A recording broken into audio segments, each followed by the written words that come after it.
1994년 추석 연휴를 앞둔 9월 17일 토요일 새벽, 서울 서초경찰서 강력팀은 전북 장수로 긴급 출동을 하게 됩니다. 일단 장수경찰서에 들러 내용을 확인한 뒤 한 집을 향해 가게 되는데요. 시골길이었습니다. 전남 영광군 불감면 금계리에 있는 모 마을의 한 집을 향하게 되었죠. 분명 겉으로 보기엔 평범한 가정집이었습니다. 잠복 끝에 9월 19일 아침 7시 30분 한 남성이 아침 반찬거리를 사기 위해 이 집을 나오는 걸 확인하게 됩니다. 전남 7더 1771 포터트럭을 타고 1.5km를 주행하는 이 남성을 추격한 끝에 결국 검거합니다. 그의 이름은 특수절도 2범, 나이 21세 강동은입니다. 서초팀은 강동은을 설득합니다. 나머지도 잡아야 되겠다 해서 범인을 체포하기로 합니다. 저 여기 경찰서인데 강동은이 지금 방금 교통사고를 당해 병원에 가 있어요. 저희가 자동차랑 강씨 차 안에 있었던 돈 200만원이랑 자동차 매매 계약서를 갖고 있으니까 빨리 와서 찾아가세요 라고 전화를 걸었습니다. 당시 서초팀은 서울말을 쓰면 의심할 것 같아 지역 전남 형사에게 부탁을 해 사투리로 이야기해달라고까지 합니다. 그런데요, 의심이 많은 그 남성은 전화를 받자마자 여기가 강동은 집인 걸 어떻게 알았어요? 라며 의심을 하는 질문을 던집니다. 들킬 수 있었죠. 하지만 당황하지 않고 매매 계약서를 봤더니 집이 적혀있어서 알았죠? 이렇게 설득을 합니다. 오전 9시 르망 자동차가 경찰서 관할서 내로 한 대가 들어옵니다. 그리고 한 남자가 투벅투벅 걸어 들어왔지요. 저 강동은 물건 찾으러 왔는데요? 라고 말하는 순간 경찰들이 그를 검거합니다. 특수절도 3범, 나이 23세, 이름 문상록이었습니다. 그런데 그는 혼자 오지 않았습니다. 밖에 차량에서 대기하고 있던 상해정과 1범, 22세 김연양과 주점의 종업원이었던 23세 여성 이경숙, 이들은 이상한 낌새를 눈치채고 바로 도주했지만 20km를 추격한 끝에 이들 모두를 검거하게 됩니다. 경찰은 이야기합니다. 남은 용의자는 이제 2명이다. 전남 영광에 그 집에 다시 출동해 포위하고 공포탄을 쏘며 안에 들어가 나머지 2명을 검거하게 됩니다. 나이 20세 강문섭과 백병욱이었죠. 겉으로 보기엔 평범했던 일반 가정집이었습니다. 그런데 이곳은 그들이 아방궁이라고 부르는 아지트 살인공장이었습니다. 다이너마이트 21개, 뇌관 14개, 손도끼, 망원 렌즈가 부착된 유견발 공기총, 전자봉, 군용 대검, 전자충격기, 칼이 숨어있는 등산용 지팡이, 무전기와 무선 호출기, 그리고 전문가용급 흉기인 총 18종의 70점, 백화점 VIP 고객 명단, 쓰고 남은 현금 3,558만원. 여기서 끝나지가 않습니다. 집 지하를 들어가 봅니다. 이게 뭐지? 철창. 그리고 조심스럽게 열어봤더니 소각로가 보입니다. 쓰레기를 태우는 건가? 아니요. 그 안에선 유골이 발견됩니다. 2021년 현재까지도 믿기 힘든 사건, 지존파 토막살인 사건이 세상에 공개된 날이었습니다. 김원 사건 파일, 대한민국 전대미문의 끔찍한 살인사건 지존파 편입니다.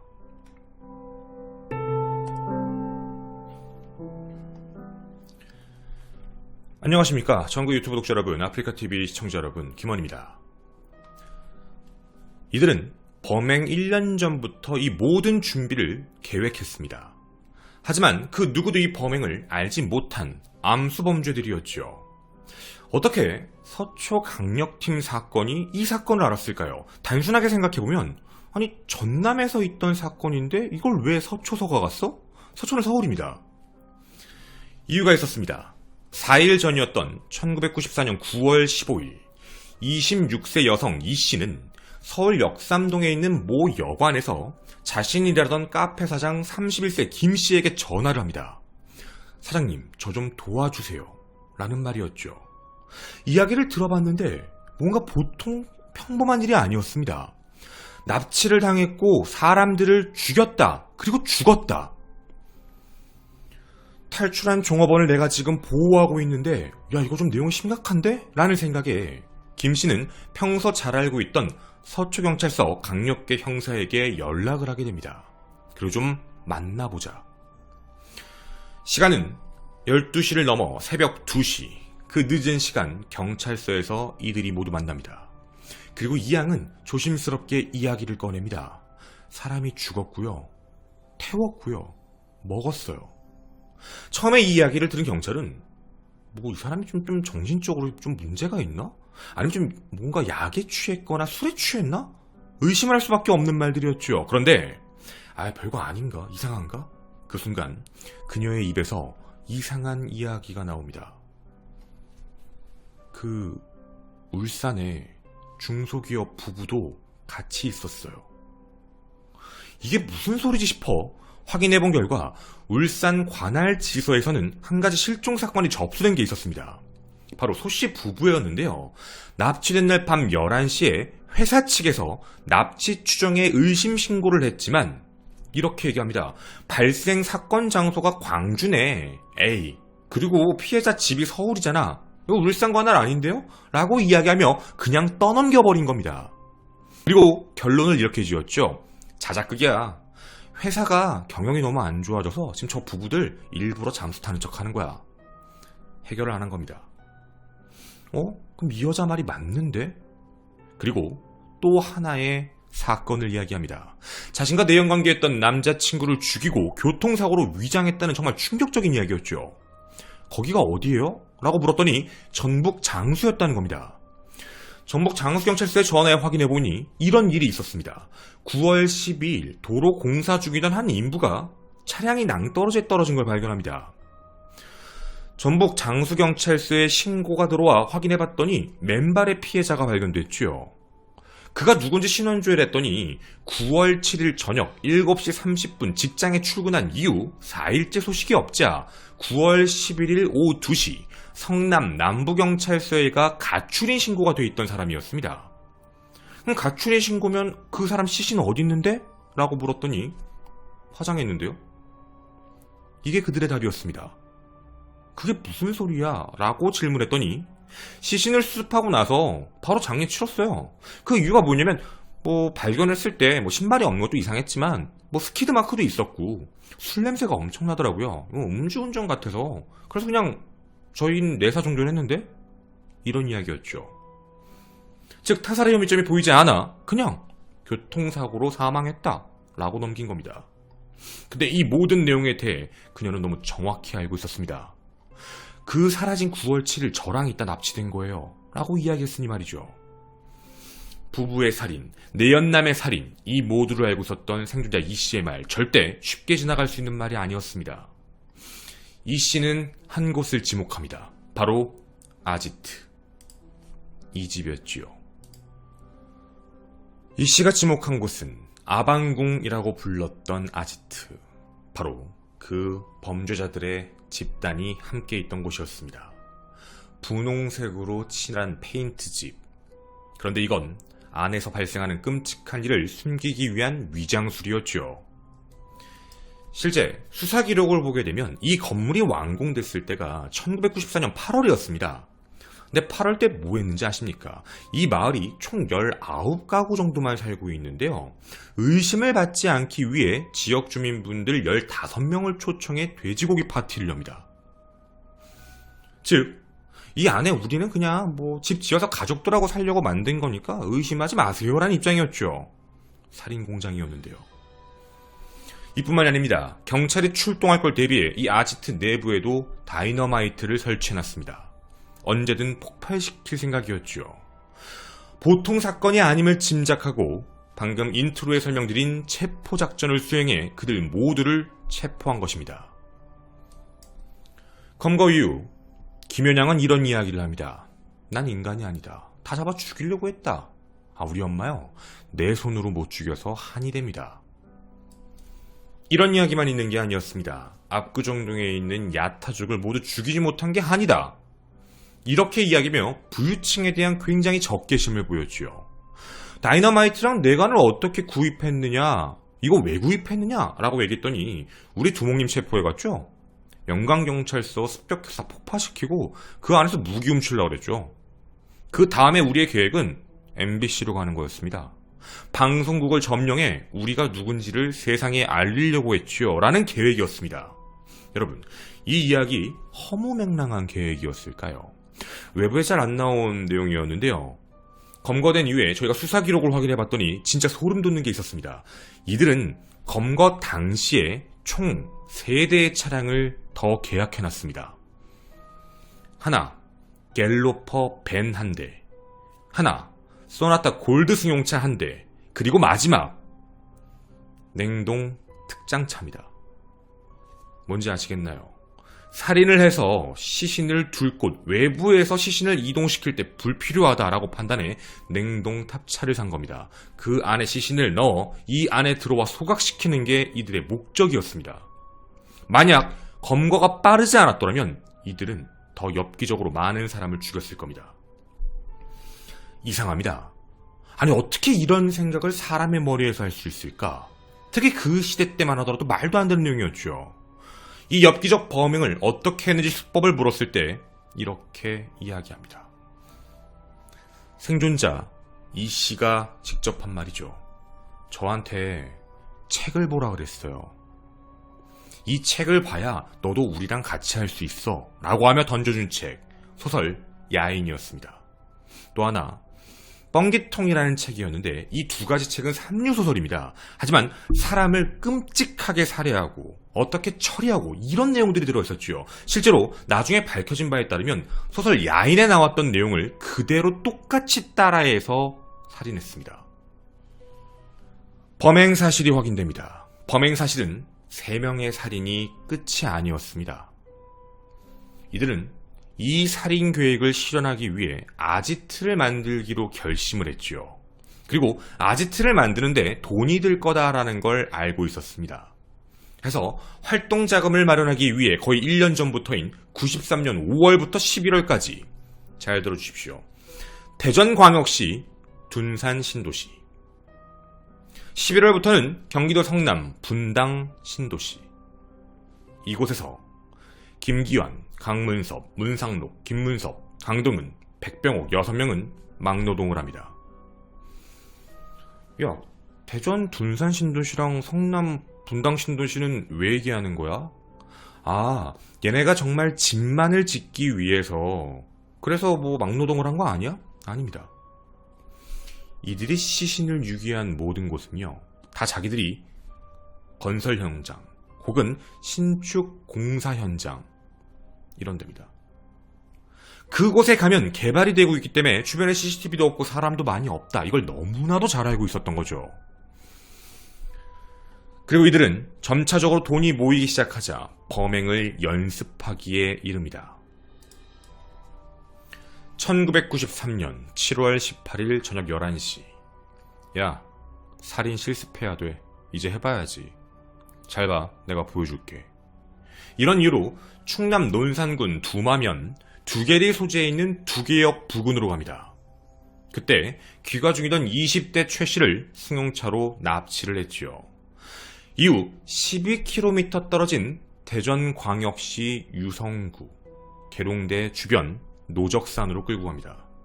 왜 대전인지 아시겠지요? 그곳에 끌고 가 자신들과 함께하고 있는 이 지존파 일당들과 번갈아가며 윤간행위를 합니다. 그리고 사람은 이렇게 죽이는 거야 라고 얘기하며 목을 졸라 살해 후 시신을 암매장했지요. 이 암매장과 관련돼서도 굉장히 답답한 일이 있었습니다. 시신이 발견이 안 됐었습니다. 그런데 약 1년 정도가 지난 94년 5월 벌초를 놨던 마을 주민이 시신을 발견을 했는데요. 경찰에 신고를 했지만 경찰은 출동하지 않았습니다. 해서 시신을 그 자리에 다시 묻었지요. 이후 범인들이 검거되고 나서 94년 9월 21일 현장 검증 때 재차 재발굴을 했습니다. 이게 첫 번째 살인이었습니다. 두 번째 살인은 계획이 없었습니다. 1993년 8월 오후 3시. 지존파의 조직원이었던 이름 송봉우. 당시 원래 이름은 이 이름이 아니었습니다. 알려져 있는 이름은 다른 이름이거든요. 하지만 본명은 송봉우입니다. 나이는 18세. 하지만 조직 활동을 하고 싶어 형의 이름, 형의 행세를 내 실제로는 23세라고 착각을 하고 있었죠. 그런데 그가 배신을 하게 됩니다. 사람을 죽이고 나서 겁을 먹고 두렵고 귀신이 보인다, 환각이 보인다 라고 이야기하며 2천만원 범죄 예금에서 300만원을 인출해 도주해버린 것이었죠. 조직을 배반했다라는 그 이유로 일단 시흥에 있던 친척집에 숨어있는 송씨를 찾아 야 이제 그러지 마 라고 설득하고 우리 같이 지금 개 잡아서 개 먹으러 갈 건데 같이 갈래? 라고 얘기합니다. 그렇게 승용차에 태워 전남 영광군 불감면 자비리 소재에 있는 불암산으로 함께 끌고 갑니다. 그리고 그를 양손으로 철사줄을 묶고 돌로 때리고 이후 곡괭이로 찍어 살해 후 산에 암매장을 했죠. 이 암매장 장소는 아지트에서 4km 떨어진 곳입니다. 그 이후 집을 완성하고 그 안에 있었습니다. 그들은 범죄 계획들을 하나씩 차근차근 계획하고 실행하고 있었지요. 돈, 아지트, 이제 범행의 시작. 그런데 두목 김규환이 검거됩니다. 그 이유가 있었는데요. 두목 김규환이 1994년 6월 17일 자신의 선배 조카 집에 생일 파티를 하러 갔다가 여중생 1학년생, 사촌 동생 조카를 강간하게 됩니다. 그 혐의로 구속되어 징역 5년형을 구형받고 광주 교도소에 수감되자 계획이 틀어졌던 거죠. 하지만 당황하지 않았습니다. 김기환은 내가 그냥 시키는 대로 해 라고 이야기하며 무려 15번을 면회 온 부하에게 살인 지시를 합니다. 이렇게 가서 하면 돼, 저렇게 가서 하면 돼, 그렇게 돈을 모으면 돼, 이런 식이었죠. 결국 이런 모든 내용을 토대로 해서 아지트는 완성되었고 창고, 지하실에 납치했을 때 감금시킬 철창, 아까 보셨던 게 바로 이겁니다. 철창도 준비하고 전기 버너까지 갖춘 사체 소각장을 완성시켰지요. 두목이 없습니다. 하지만 이들은 범행을 그대로 실현합니다. 1994년 9월 8일 새벽 3시입니다. 경기 양평군 와부 양수리의 국도였는데요. 밤무대 악사였던 34세 남성 이씨. 집은 성남시였습니다. 자신의 그랜저 승용차의 여자친구였던 27세 이씨. 역삼동 카페 종업원이었죠. 누군지 기억이 나실 겁니다. 이들은 함께 드라이브하는 것을 보고 이 사람들 그랜저 타는 거 보니까 돈이 좀 있겠구나 라고 생각해 앞에는 르망 자동차, 뒤에는 화물 포터가 가로막고 가스총을 쏜 뒤 강목으로 구타, 그뿐만이 아닙니다. 허벅지를 칼로 찌른 뒤 이들을 화물차에 납치합니다. 자, 사건을 그 다음에 넘어가기에 앞서 분명 한 가지도 짚고 넘어가도록 하겠습니다. 이들은 왜 양평군 와부 양수리 국도로 갔던 걸까요? 생각해보면 전남 영광에서 굉장히 멉니다. 왜 저기까지 가서 범행을 저질렀지? 라는 생각, 이유가 있었습니다. 아까 말씀드렸던 분당 신도시 개발, 그 주변을 왔다 갔다 했던 공사 기록들. 이들은 이곳에 러브호텔이 밀집되어 있다는 걸 알았습니다. 러브호텔이 있으니까 좀 좋은 차에 남녀 타고 있으면 협박할 만할 거야. 투스객을 털기 위해 여러 차례 이미 답사한 기록까지 확인됐지요. 철저하게 계획한 겁니다. 해서 그랜저 차량에 탑승하고 있던 이 둘을 폭행 그리고 납치해 자신들의 아지트로 끌고 왔습니다. 끌고 와서 물어봅니다. 남자 이씨에게. 돈 얼마나 있냐? 저 진짜 돈 없어요. 진짜 확인해보니까 돈이 없는 겁니다. 몸값을 낼 능력이 없다라는 걸 알게 됐죠. 해서 여성 피해자 이씨를 번갈아 윤간하며 마음을 먹습니다. 죽여야 되겠다. 밖에 내보내봤자 이들이 신고할 거니까 안 돼. 라고 합니다. 이 안에서 어떤 행동까지 하는지 아십니까? 생존자였던 이 씨에게 목을 좀 졸라. 너도 같이 해야지. 너도 죽여야지. 안 할 거야? 목에 사시미 칼을 들이댑니다. 결국 어쩔 수 없이 목을 누르는 행동까지 할 수밖에 없었지요. 이 씨는 비닐봉지를 머리에 씌우고 목이 눌려 결국 질식사하게 됩니다. 사체를 트렁크에 실었던 조직원들. 바로 태웠던 게 아닙니다. 전북 장수군 번안면 교동리 소재에 있는 한 고개를 향해 가는데요. 이곳 왜 갔을까요? 여러분도 아실 겁니다. 이곳에 데려가 9월 10일 새벽 3시 사체를 운전석에 넣은 뒤 차량을 18m 밑에 낭떠러지로 밀어버려 교통사고로 위장합니다. 아니 어떻게 이런 행동을 하지? 여기를 왜 간 거야? 라는 느낌이 드시죠? 이제 여러분은 아실 겁니다.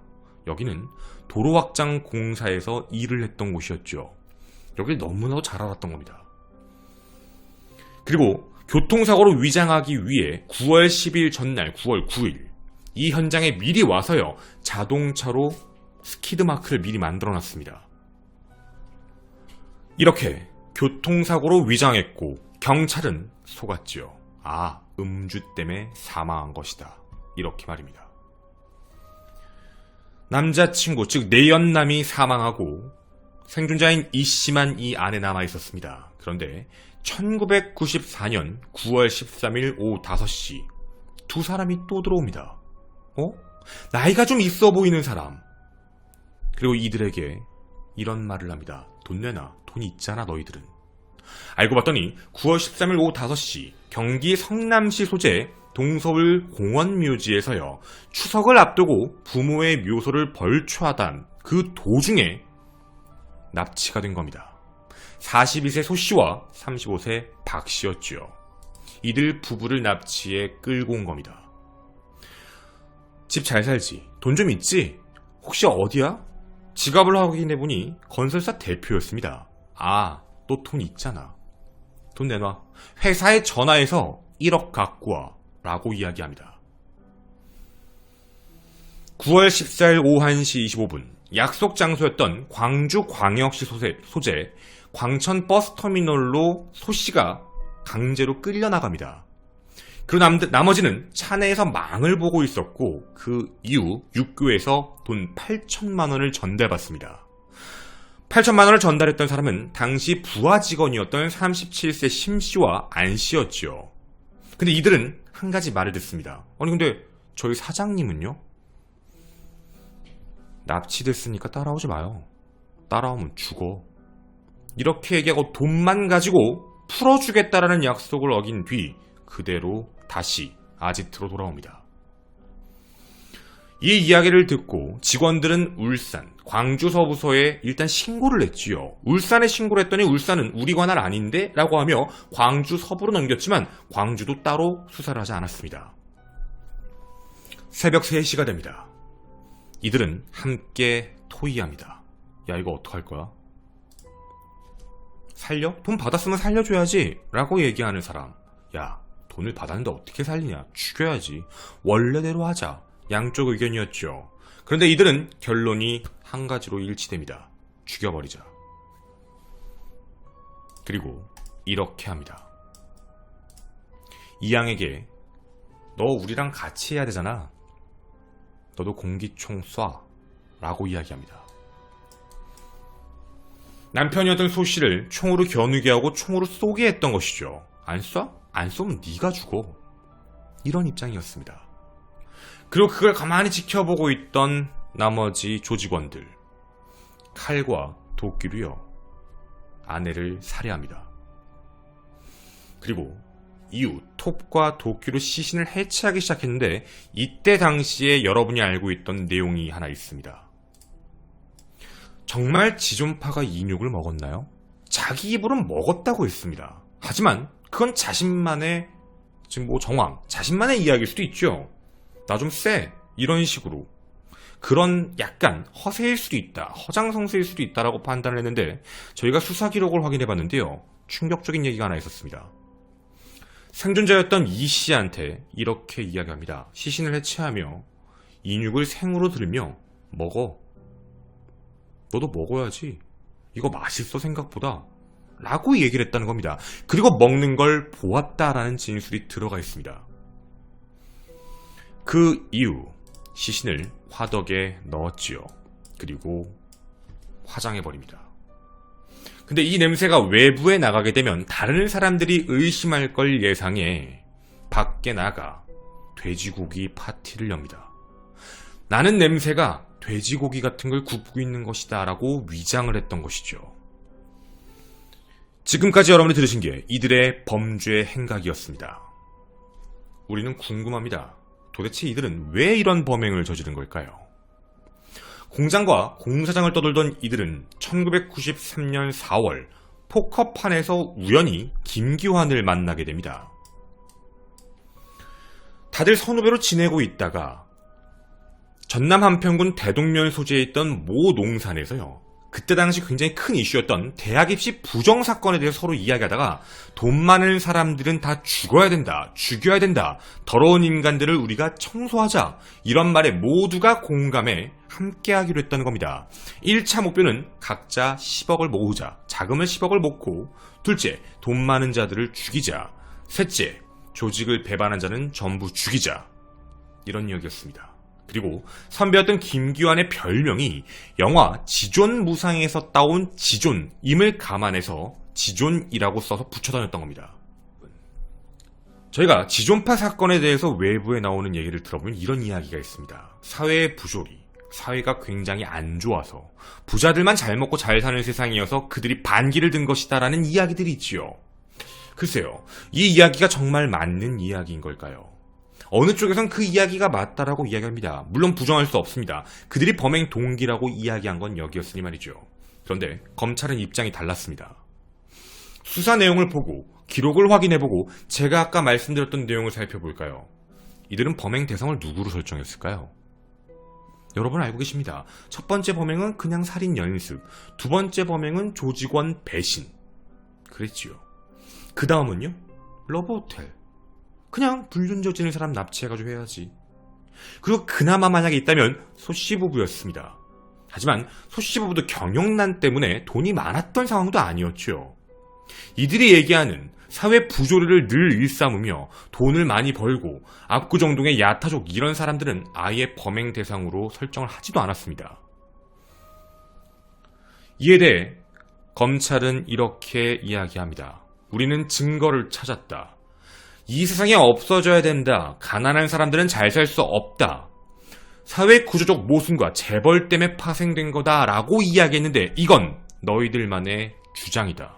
범행 동기는 이게 될 수 없다. 그 이유가 있었습니다. 이들은 도박 전력이 있고 한탕주의를 신봉했습니다. 크게 한 건 하면 된다. 그리고 김기환의 노트에 이런 글이 적혀 있었습니다. 누군가가 잘 살고 있는 것은요, 그 사람들이 고생했기 때문에 잘 살 수 있는 것이다. 이렇게 적어놨습니다. 즉, 열심히 사는 것이 정당한 부의 축적이다라는 걸 알고 있으면서도 사회 구조적 모순이란 말을 했던 이유는 나머지 조직원들을 통솔하기 위해 만들어낸 가짜 명분이다. 자기의 목적은 돈이었는데 나머지 밑에 애들을 통솔하기 위해 일부러 만든 말이다 라는 것이죠. 1인당 10억을 벌게 해주겠다라는 말도 안 된 얘기, 그 이후 조직을 해체하겠다라고 이야기하며 밑에 있는 조직원들이 자신에게 충성하게 만들었던 것. 아방궁을 만들면 그 누구도 우리의 범행을 알 수가 없어. 그리고 여러분 이거 아십니까? 이 장소, 겉으로 알려져 있는 내용, 부모님과 사는 집, 부모님과 더 잘 살기 위해서, 여기 이 마을 집성촌입니다. 연세가 많은 분들 19가구만 살고 있지요. 지존파 사건이 발생되기 전 이 마을은 가장 안전한 마을이라고 불렸습니다. 범죄가 없었거든요. 노린 겁니다. 가장 안정적이니까. 그리고 자신들은 이렇게 이야기합니다. 한 명당 300명을 죽여야 된다. 그리고 신문하면서도요, 사람을 더 죽이지 못한 게 한이다. 이렇게 표현을 했습니다. 재판이 시작됩니다. 1심 판결문의 일부를 읽어드리겠습니다. 사회적 범죄를 했다고 보이는 피고인들을 재판함에 있어 양형, 사정을 밝히면 어릴 적 결손 가정에서 자란 것이 환경적 요인으로 범죄 유형을 짐작할 수는 있다. 하지만 그런 비슷한 환경에서 자라는 수많은 젊은이들이 주어진 역경을 꿋꿋이 이겨나가게 하기 위하여 노력도 하고 있는 상황이고, 그런 문제를 봤을 땐 피고인들의 동기, 동정성은 전혀 없다. 잔인할 정도였다. 은폐를 위해, 조직 이탈을 막기 위해 행동 강령을 만들고 협박했다. 소강로, 감옥을 설치해 정상인들은 상상할 수도 없을 정도의 범법 행위를 자행했다. 전혀 동정을 고려할 수 없다. 1994년 10월 31일 피고인 이경숙, 도움을 줬던 사람입니다. 체포 며칠 전에 잠깐 들어왔던 사람이었죠. 내연관계였습니다. 이 사람에겐 징역 3년, 집행유예 4년을 선고합니다. 야, 며칠 전에 들어왔는데 형량 꽤 높게 나왔네? 뒷이야기에서 함께 하겠습니다. 그리고 나머지 피고인 김기환, 피고인 강동은, 피고인 김현양, 피고인 문상록, 피고인 강문섭, 피고인 백병옥, 이들 모두에게 사형을 선고합니다. 1995년 11월 2일 사형을 집행했지요. 이렇게 지존파 사건은 모든 내용이 종결됩니다. 그런데요, 우린 이런 이야기를 하고 싶습니다. 정말 지존파가 자기들이 얘기했던 대로 사회의 부조리 때문에 움직였을까요? 부조리 때문에 움직인 사람도 있는데 그 사람은 속은 걸까요? 이걸 만들었던 김기환의 목적은 무엇이었을까요? 그리고 여러분은 알고 계셨나요? 이들이 범죄를 저지른 곳, 행동한 곳 모두는 다 계획적이었다는 것. 그리고 잡지 않았다면 이후에 범행을 분명 더 저질렀을 것이고, 냉동탑차 안에 얼마나 많은 시신들이 들어갈지 아무도 상상할 수 없습니다. 저는 김원 사건 파일의 김원이었습니다. 뒷이야기에서 마저 더 이야기하도록 하겠습니다. 감사합니다. 네, 저희 뒷이야기 마저 몇 가지만 말씀드리도록 하겠습니다. 사건에 대한 내용을 전반적으로 다 이제 아실 거라서 이 내용들은 중간에 들어가면 너무 내용이 좀 길어질 것 같아서 저희가 따로 빼놨던 내용입니다. 그래서 이거는 뭐 부분으로 붙여서 여러분께 말씀을 드리는 걸로 하도록 하겠습니다. 일단 이 사건에서 가장 많은 논란이 있는 이야기가 뭐냐면 생존자 이 씨에 대한 이야기예요. 그래서 생존자 이 씨가 도망칠 수 있게 했던 이야기와 관련된 건데, 일부러 사건 내용 흐름에는 그렇게 좋은 게 아닌 것 같아서 저희는 뺐는데요. 뒷이야기에서 말씀드릴게요. 김현양이 이 씨가 탈출하는데 도움을 줬다라는 말 같은 게 이제 외부에 있어요. 근데 이거에 대해서는 어떤 내용에서는 뭐 약간 사랑에 빠졌다 이런 식으로 작성이 되어 있는데, 수사 기록에는 그런 내용이 없어요. 그러니까 여기 있는 김현양하고 그리고 이제 생존자와 사이에 뭐 그런 뭐 뭔가 사랑의 감정이 싹 터서 뭐 풀어준 거다라는 거는 어디선가 만들어낸 약간 픽션 같은 말의 느낌이 되게 강해요. 이거에 대한 내용이 들어있는 부분을 보면 일단 팩트적인 내용으로 말씀을 드릴게요. 어떤 내용이냐면 9월 15일 아침에 김현양이 다이너마이트 같은 거를 이제 설치 연습을 하다가 그게 폭발을 해서 중화상을 입어요. 그래서 이제 영광읍 소지에 있는 땡땡 병원에 이제 가게 되는데, 그때 당시에 좀 이상했던 게 바로 이거예요. 이양을 데리고 가요. 그러니까 이양을 데리고 가는데 다른 조직원들이 왜 데려가냐, 위험한데 라고 했지만 내가 책임질게 라고 하면 데리고 갔다고 해요. 그러면서 현금 50만원하고 핸드폰을 가지고 갔고, 자기가 치료받는 동안에 그걸 줬다고 해요. 맡기고 치료를 받고, 그때 당시에 이제 이양이 도주로 이제 탈출을 했다라고 되어 있거든요. 그래서 이제 이런 내용이 겉으로 있는 내용이에요. 그래서 마치 도망가라고 한 것 같았다. 왜냐면 그 중간에 운전하면서 뭐 드라이브 하는 것 같다, 뭐 하는 것 같다, 뭐 이런 식으로 얘기를 했다고 해요. 근데 뭐 김현양이 사랑을 했다, 좋아했다라는 거에 대한 내용은 없어요. 근데 여러분들 생각해보시면 이전에 너 나랑 같이 했잖아, 너도 인육 먹어, 뭐 이런 식으로 했다라는 거 있잖아요. 근데 여기서 이걸 좀 반문할 수 있는 건 뭐냐면, 뭐 이렇게 차에 태우고 나가고 그 집 안에는 이제 생존자 이 씨랑 다른 남자들만 있을 때도 위에서 시켰다고 그래요. 강간하라고. 그러니까 그런 식으로 했다는 걸 보면은 그러니까 사랑해서 뭘 했다라는 느낌이라기보다도 그러니까 뭐 어떤 느낌이라고는 정확히 얘기할 수는 없어요. 그래서 이게 자칫 잘못하면은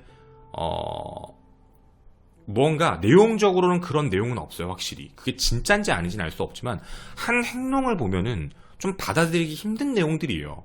뭐 인육을 먹이려고 했고 먹으라고 했고 공기총 들고 쏘라고 했고 그리고 뭐 자기 동생들이 뭐 덩그러가면서 윤간행위 하라고 하고 막 그런 걸 봤을 때 뭐 마지막에 뭐 불쌍해서 뭐 동정심이 들어서라고 우리가 추측할 수 있을지는 모르겠지만 그건 사실 우리 생각인 것 같고요.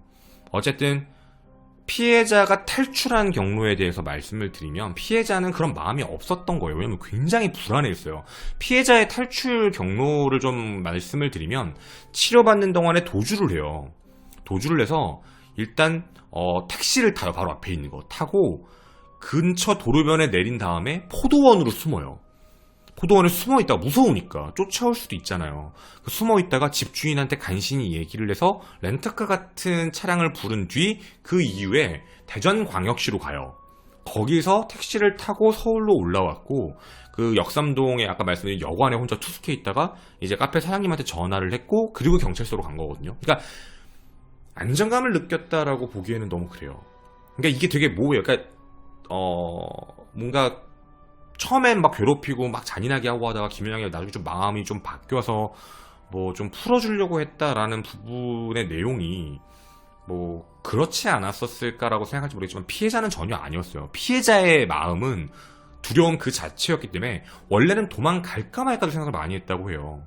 너무 무서워서 자기가 좀 탈출할 수 있을까 없을까 여러 가지 생각을 했다라고 해가지고 어쨌든 이 내용들까지 있었고요. 또 하나 이제 여러분들이 이 사건에 대해서 보시면 아까 이제 이 사람도 있었잖아요.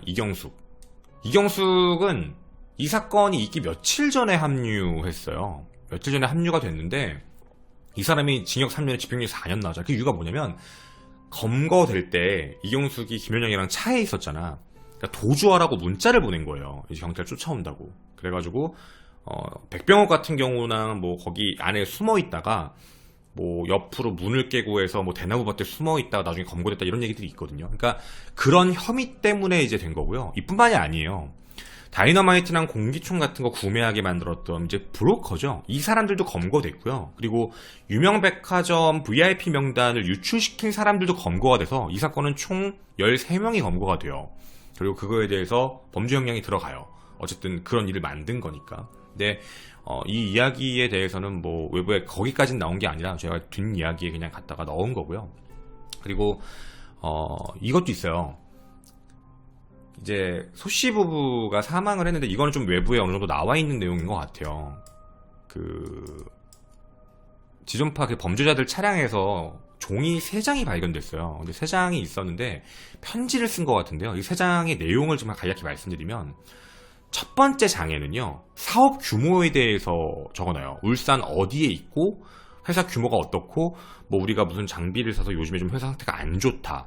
이런 게 이제 첫 번째 장에 들어가 있고요. 두 번째 장에는 형편상 지금 돈이 많이 없다. 많이 긁어 모아봐야 4,300 정도다. 통장 확인해봐라. 뭐 이런 내용들. 경찰에 알리지 않을 테니까 내 아내와 딸을 해치지 않겠다고 약속해달라. 이런 내용들이 적혀 있어요. 마지막 세 번째 장에는 현금을 전달하는 방법도 소씨가 적어놨어요. 그러니까 그만큼 믿음을 주려고 했던 거예요. 그러니까 뭐였냐면 음주운전 교통사고라고 친구한테 말을 하겠다. 그러니까 자기가. 그러니까 어떤 뜻인지 아시겠죠? 그러니까 자기가 뭐 범죄 피해 있다고 얘기 안 할 테니까 음주운전 교통사고라고 얘기해서 친구한테 돈을 마련해 오라고 할 테니까 혹시 의심스러우면은 사전에 제 아내를 인질로 삼고 있고 가까운 데 있어라. 그래서 내가 돈을 받고 전달해주면 아내도 나랑 놔줘라. 신고하지 않겠다. 이렇게까지 얘기를 했는데 이제 그렇게 한 거죠. 돈을 8천 정도를 갖고 들어와가지고요. 자동차 계약하고 공기총고 산다고 해서 돈 내고 막 이랬대요, 얘네들이. 그래서 마지막에 검거됐을 때 남은 금액이 3,554만원. 그게 남았던 거였거든요. 뭐 이런 이야기들도 뒤에 있었고요. 그리고 이들의 범죄 행각에 대해서 재판 판결문에 나왔던 범죄 혐의는 강도살인, 사체유기, 범죄단체 조직, 그리고 성폭력특별법 위반 이렇게로 들어왔던 걸로 확인이 됩니다. 네. 그리고 이제 이 얘기도 뒷이야기긴 한데요. 이게 진짜 무서웠던 게 그거예요. 김기환이 두목이었잖아요. 김기환이 그 선배 여중생 강간해가지고 이제 5년 선고받아서 들어갔었다 그랬잖아요. 그래서 실제로 사건이 발생했을 그 살인사건 당시 김기환은 없었어요. 근데 김기환이 다 지시를 한 거예요. 어떤 식으로 해라, 어떻게 해라. 그리고 이미 그 전에 살인을 저질렀고, 뭐 목을 졸라서 한 것도 있고. 그래서 그런 사건들이 있었잖아요. 근데, 김기환이 진짜 이게 정말 무서웠던 거야. 그러니까 서초가 빨리 안 잡았으면 큰일 날 뻔한 건데, 김기환이 9월 29일 선고 공판이 있었어요. 근데 피해자랑 합의를 했어 이미. 그래서 9월 29일 선고 공판 때, 그러니까 그 살인사건 말고요, 그 선배 여중생 강간한 거 있죠. 그거에 대해서 합의를 해가지고 원래 9월 29일 날 집행유예가 나올 가능성이 높았어요. 그러니까 만약에 이 사건이 빨리 안 잡혔고 빨리 확인이 안 됐으면 9월 29일에 김기환이 나왔을 거예요. 그럼 김기환이 나오면 김기환이 사실 이 조직의 두목이잖아요. 그러니까 얘가 모든 걸 다 진두지휘하려고 하고 강하게 했어요. 진짜 큰일 날 뻔했을 거예요. 이거 진짜로. 근데 이제 그 전에 범행이 탄로가 나서 이제 못 나오고 이제 사형 선고를 받은 거니까 어떻게 보면은 네, 서초가 빨리 안 했으면은 진짜 다행이죠. 그러니까 이 사건은 그런 느낌인 거예요.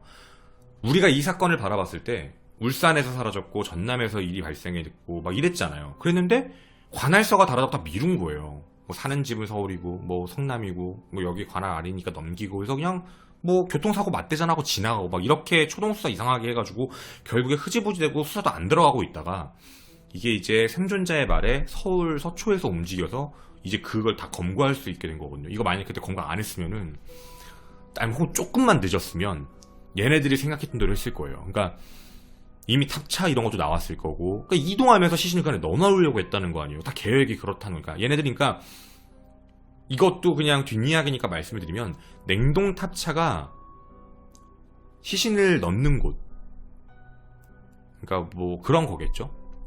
그리고 승용차, 그리고 갤로퍼는 막고 뭐 이렇게 하는 차, 뭐 이런 거잖아요. 얘네들이 다 역할 분담을 한 거예요. 아까도 보면 르망이랑 원래 포터 가지고 있잖아. 포터가 타봤더니 불편한 거야. 막 난리 부리니까. 그럼 어떻게 하는 게 제일 좋을까? 어떻게 하면 안 들킬까? 탑차. 그 안에 집어넣으면 끝이니까. 그러니까 탑차는 느리잖아요.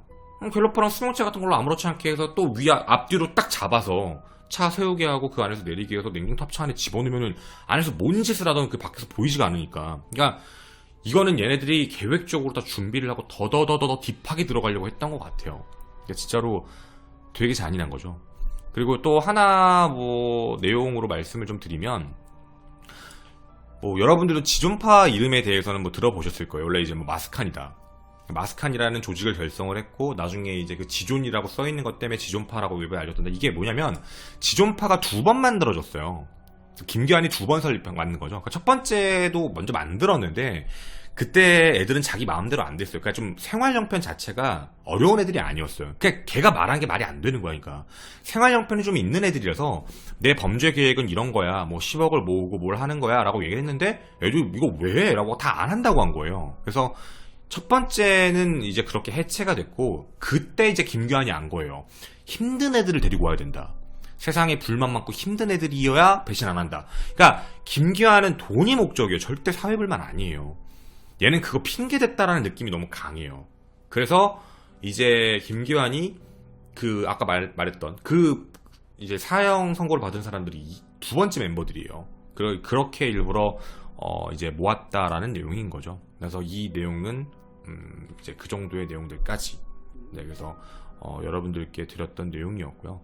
그리고 94년 당시에 생존자 이씨가 했던 얘기 있어요. 이씨의 입장에서 했던 이야기들인데 이것도 되게 말이 많아요. 그러니까 이씨도 그럼 살인한 거 아니야 라고 하게 되는데, 이건 오해하시면 안 돼요. 왜냐면 이씨의 목에 칼을 들고요. 그러니까 이씨도 죽을 뻔했어요. 그러니까 이씨를 왜 살려뒀지라는 문제에 대해서도 이런 이야기들이 있는데, 이씨는 자기가 죽을 거라고 생각했대요. 아, 어차피 자기는 죽겠구나, 여기서 못 살겠구나 라고 생각을 해서 뭐 그쪽에서 뭘 얘기하든 그냥 이렇게 틱틱거리면서 뭐 살려주세요라는 말을 한 게 아니라 그냥 약간 틱틱거리면서 있었나봐요. 그래서 그런 거 보면서 그럼 너도 죽여봐. 뭐 이런 식이었다라는 것 같아요. 그래서 이제 뭐 목을 조르고 공기총을 들고. 근데 그거는 살해협박이에요, 여러분. 살해협박이라서 이 부분에 대해서는 조금 오해가 없으셨으면 좋겠고요. 그리고 뭐 외부 기사 내용인데 2014년에 그 지존파의 옥중 편지가 공개가 됐어요. 그러니까 아까 사형 선고받고 좀 걸렸잖아요, 집행까지도.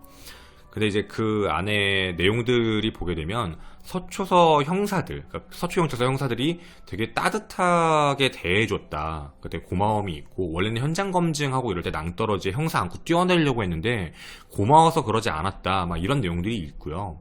그리고 뭐 무슨 종교에 귀하해서 뭐 반성하고 살고 뭐 이런 얘기에 대한 편지들이 이제 나중에 공개가 됐더라고요. 그래서 이 사건에 대해서는 여러분, 우리 제3자예요. 저도 그렇고 함부로 비판을 하면 안 되는 게 있어요. 그러니까 이게 왜 밖에 나와 있는 내용들마다 의견이 좀 다르게 보여지시는 거냐면, 서초서 형사들 입장은 굉장히 되게 너무 어린 애들이잖아요. 그리고 얘네들이 처음에 막 허세 부리듯이 했는데 나중에 봤더니 되게 이제 막 참회도 하고 반성하는 듯한 모습도 보이고 막 다 자백하고 막 되게 그런 모습을 봐서 그런 건지 모르겠는데, 관계가 자체가, 그러니까 되게 가슴 아프시다고 하더라고요. 사형 선고하는 거 맞는데, 집행하는 거 맞는데 이제 좀 가슴이 그랬다. 그러니까 그게 이들이 얘기했던 사회에 대한 부조리에 대한 불만, 내가 너무 힘든데 세상은 너무 잘 사니까 막 이런 거 있잖아요. 이런 부분에 대해서 되게 아쉬워하시고 좀 이런 거에 대해서 이야기를 좀 어떻게 보면 좋게 나오다 보니까 외부에 이들이 범행 동기가 이런 것이다 라는 것처럼 이제 이야기가 하나 있는 거예요. 근데 그건 그분들의 입장이라서 그분들의 마음인데 우리가 함부로 하고 얘기하면 안 되잖아요. 잘 하신 거고 잘 검거하셨고 사건 해결하신 분들이니까 그 입장이고, 검찰은 아니었어요. 검찰 아까 말씀드린 것처럼 그 범행 동기 인정 못한다. 니들은 돈 때문이었고 허울 좋은 그냥 핑계거리 세운 거고, 어쨌든 끔찍하게 이제 윤간행위를 저지르고 살인행위를 저지르고 아무렇지 않게 그런 행동을 한 게 너희들이다. 그러니까 이거는 절대 교화 가능성이 없다. 이렇게 판단을 했던 게 검찰이고, 재판부는 양쪽의 의견을 다 집어넣어서 이제 판결이 나왔던 거였거든요. 그러니까 이 이야기가 참 많이 공개되어 있고 많은 내용들이 외부에 있지만 누구의 시각에 보냐에 따라서 되게 내용이 달라져요. 어떤 뜻인지 아시겠죠? 생존자 입장에서 바라봐도 다르고요.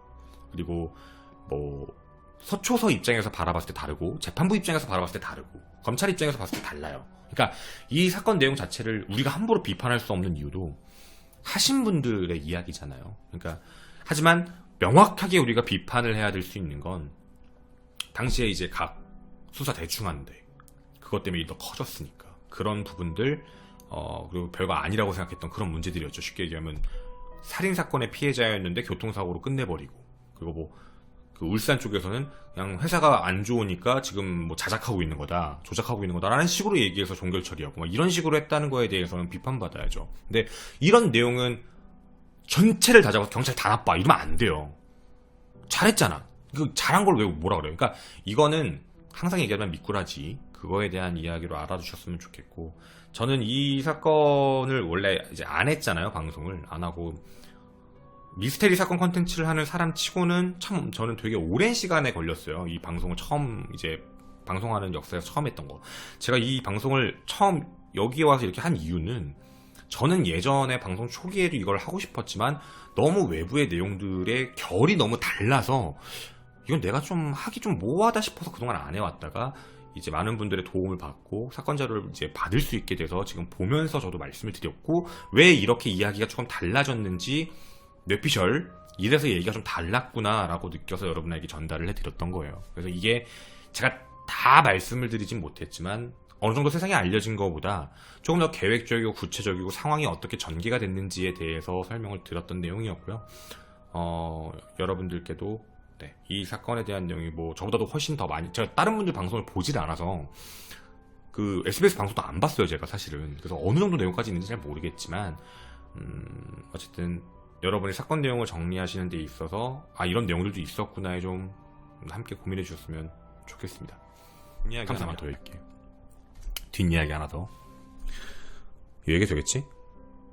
이거 만약에 안 되면 자를게요. 유튜브에 안 올라갈 수 있어.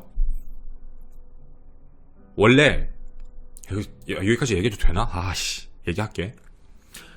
원래요, 근데 눈치 빠르신 분들은 알 거예요. 울산도 밀었죠. 전북도 밀었죠. 전남 거기도 다 밀었잖아, 다들. 근데 여러분이 아까 내용 보시면은 서초경찰서 이제 그 반장님한테 연락을 해가지고 그렇게 됐다라고 했잖아요. 근데 좀 이상하지? 이상하지 않아요? 힌트 줄게요. 카페 사장님, 카페 종업원 어디였어요? 무슨 동이었는지 기억나요? 강남 어디였는지? 강남 무슨 동이었는지 기억나세요? 그 어디서 카페 알바했고 이랬는지. 역삼동이었어요. 원래 사장님이 역삼경찰서를 갔어요. 근데 거기서 우리가 아니잖아요.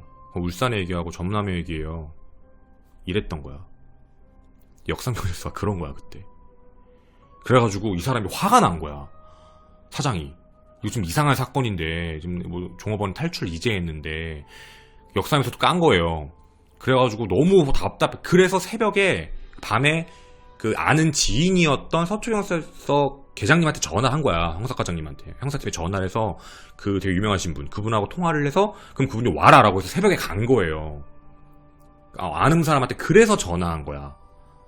원래는 역삼으로 간 거예요. 근데 역삼에서 거부한 거예요. 이거 우리 관할 아니라고. 지방인데 왜 우리한테 얘기하냐고. 이랬던 거야.